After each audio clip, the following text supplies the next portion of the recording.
Today we're going to take a look at a couple crypto or Bitcoin payment videos and sort of react to them or give my thoughts. So this first one is from Bitcoin Magazine, and it's a woman paying for Bitcoin at a restaurant in Finland. So if you remember 5 years ago, Bitcoin payments or crypto payments were kind of a joke, but the technology is really evolving. We're getting there, and the video after this one, I think that'll really make you think and maybe change your perspective. Let's take a look at this one first.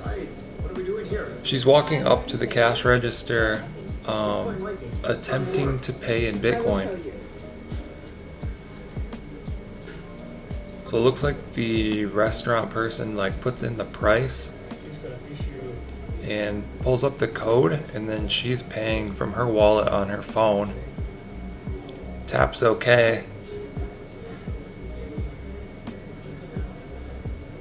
And within probably 5 seconds, it is paid for. So pretty smooth, pretty fast, pretty easy. Pretty much the same type of thing as Apple Pay or paying with your phone. So the advancements in Bitcoin payment are definitely there. It's happening, it's starting, and it's something to pay attention to. Now this next video was posted a lot on Twitter a few days ago. Trevon said, "This is the most bullish crypto video I think I've ever seen." So this is in 1993. Credit cards kind of just came out, just became a thing.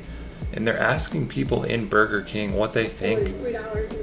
People are kind of skeptical. They're like, "I don't know, it's kind of stupid, it's kind of whack." And some of them are like, "It's fine as long as it doesn't take too long or hold up the line." So if you compare then when credit cards came out and people were kind of skeptical, they thought it was not necessary, they just wanted to pay with cash instead, compared to now where every single person is paying with a card or an Apple Pay type of thing on their phone. And that's been happening for a while now, So this is kind of like a 30-year window where everything completely changed. So I hope you can see how the same sort of thing is happening with crypto after these two videos. And start to research it more, get involved. Let us know what you think down in the comments below. Definitely check out the other videos on my channel. There's hundreds of tutorials and experiments for this stuff. Like and subscribe if you want to see more videos like this. Thank you guys for watching. I'll catch you in the next one.